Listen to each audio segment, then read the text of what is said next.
Amos was old, and Amos was cold, and Amos was tired of giving away all his wool. So one summer day, when Aunt Hattie went out to the pasture with her big clipping shears, Amos balked. "Bah!" he cried. He butted Aunt Hattie and ran away. "Amos, stop!" shouted Aunt Hattie. "Stop, Amos!" But Amos did not stop. Aunt Hattie ran after him. She chased him around and around the meadow. She chased him up and down the hillside and across the brook. But Amos was too fast. Uncle Henry had to help catch him and hold him down. Then Aunt Hattie clipped his wool. "There now, Amos," she said. "That wasn't so bad, was it?" "Bah!" said Amos. Aunt Hattie gave him an apple to make him feel better. But Amos did not feel better. He was old, and he was cold, and now he was angry. Aunt Hattie washed the wool. She combed it, and she spun it. Then she knitted it into a big warm sweater for Uncle Henry. "Isn't that fine, Amos?" She showed him the big warm sweater. "Bah!" Amos snatched at the sweater with his teeth. And every time Amos saw Uncle Henry wearing his sweater, he bit it. There were always Amos holes in it that Aunt Hattie had to mend. One hot day when Uncle Henry left the sweater over the fence, Amos tried to pull it down.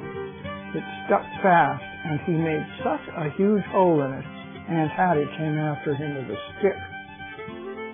Well, Aunt Hattie mended the huge hole. She washed the sweater and hung it out to dry. Amos waited for her to go back into the house. Then he made a jump for it. But the line was too high. He fell down. One night, Uncle Henry left the sweater on the table in the back kitchen of the house. The door was open. The moon was full.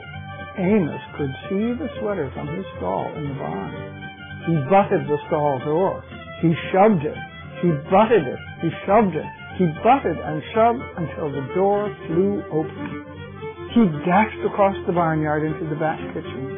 He yanked the sweater off the table. Furiously, he pulled it this way and that. An end of yarn caught in his hook. He pulled and twisted to get it loose.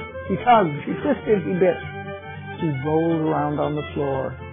The more he struggled, the tighter the yarn wound round him. And soon he was so tangled you couldn't tell which was yarn, which was sweater, and which was Amos. "Bah!" he cried. "Bah!" in such rage that Aunt Hattie and Uncle Henry came running to see what had happened. "Oh, Amos, now you've done it," Aunt Hattie sighed. Uncle Henry laughed. He began to unwind the yarn. Amos glared at them with his angry black eyes. Free at last, he stood up. His two front legs were deep in the arms of Uncle Henry's sweater. His head poked through the top.